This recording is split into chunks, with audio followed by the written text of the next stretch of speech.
I could easily think about the past all the time. Think about, the medals I've won, the games that I've won, the highs, the lows, chemo, amputation, but at the end of the day, everything that happens in the present. So you just gotta keep moving forward. My name is Noah Grove, and I play sled hockey for Team USA.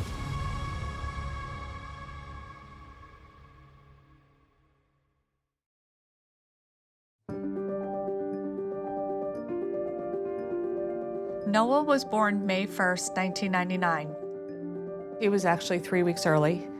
As he got older and his red curly hair and, blue eyes, can't help but fall in love with him. It's a lot of responsibility because now you've brought this individual into the world and you can't let him fail. You have to do everything you can to put your child in the best situation. So immediately the pressure and the responsibility of being a father was eminent. He had a disease before he was diagnosed with cancer. He started showing some bruises on his legs at 3.5 years old, and he's a boy, so of course he's gonna have bruises. Turned out he had an ITP. He had low platelets. He was probably in and out of treatment for about 6 months, and he was fine. But then 6 months later, Noah had some heat in his left leg. We took him to his pediatrician and he ordered an x-ray. And from the x-ray, he called us later that day or the next morning and said, I need you guys to go to Hopkins tomorrow. We went down there for the biopsy. we were first told that he had osteomyelitis, which is a bone infection. 24 hours later, and it came back as cancer. I was like, you gotta be kidding me. It was in 2004. Noah was barely 4 or 4.5 years old. He had a tumor in his left leg. It was osteosarcoma, which is an aggressive bone tumor that usually occurs in adolescence. He was one of the younger kids who had this cancer. He was a delightful young man. He had a mop of red hair on his head before he lost his hair to chemotherapy. Chemotherapy is extremely difficult. I was sick every single day. I couldn't eat. I couldn't even brush my teeth that often. If I started bleeding through my gums or anything, I might bleed out. I wouldn't be able to fight off infections or anything like that. His treatment was a combination of surgery and chemotherapy. There are 2 options that are usually offered for the surgery. They could either opt for an amputation or they could opt for what we call a limb-sparing surgery. That means that they put an artificial prosthesis. It's a lengthening prosthesis, so automatically lengthens for a period of time. But because of his age, he would need many, many surgeries for revision. I think that a lot of surgeons and parents feel it's a sense of failure to, amputate. So. Rachel was on the amputation team, and I was on the Save the Leg team. After an appointment where the doctor said, it's his leg or his life. I guess I woke up at that moment and said, okay, I get it now. Even when I think back right now, 19.5 years down the road, his parents, who were very young at that time, made a very courageous decision. We worked with the social workers. Their suggestion was that we tell him the night before. My parents had explained the whole situation and your leg's really sick. We need to take it off. I really don't know if he actually got it. We did tell him that his leg was going to go to heaven and, things like that. So 5-year-old really doesn't understand that.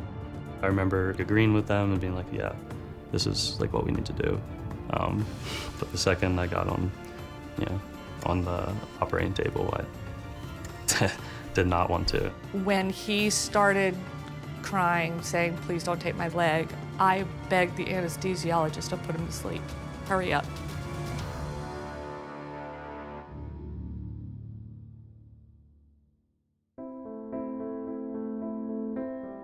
Waking up and the first thing I looked for was my leg. It sucked. Like, you know, it's not reversible. This lion was given to Noah by one of my very good friends. He had this with him during all of treatment. The lion went into the operating room with both legs, just like Noah did. And when he woke up, the lion was missing his leg. I'm considered a knee dysartic, which is an amputation through the knee. Having my entire femur allowed me I can weight bear all my weight on it.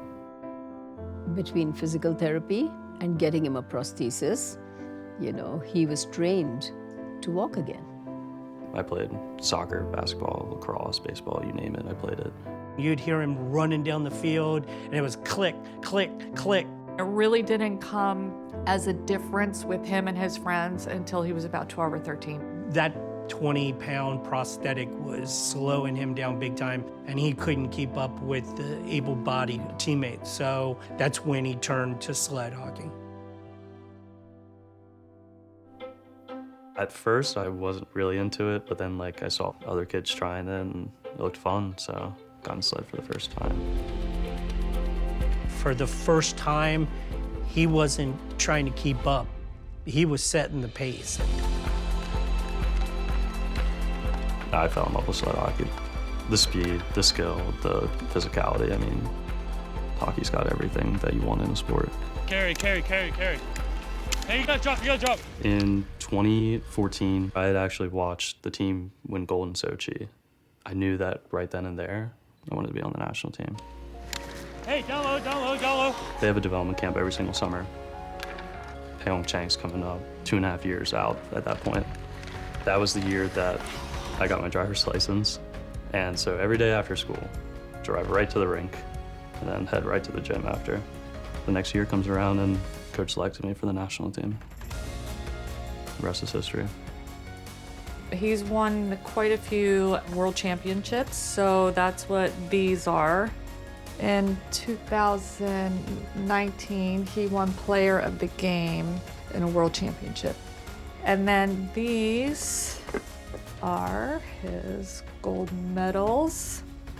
This is from 2018 in Pyeongchang. And then Beijing, 2022.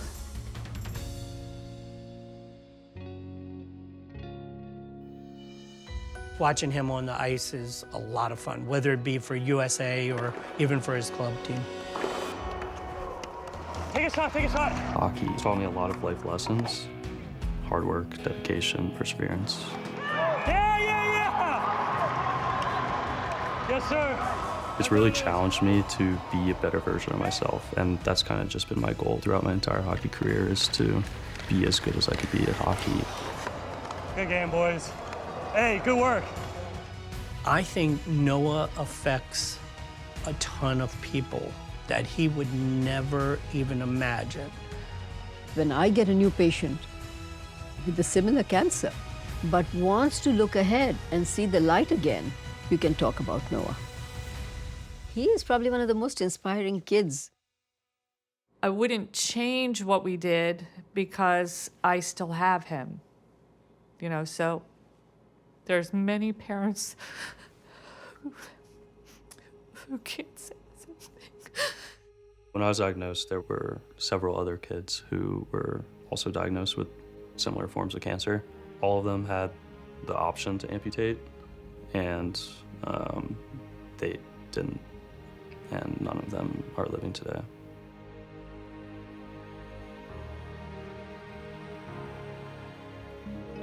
Recently, I was able to celebrate my 19 years off cancer treatment.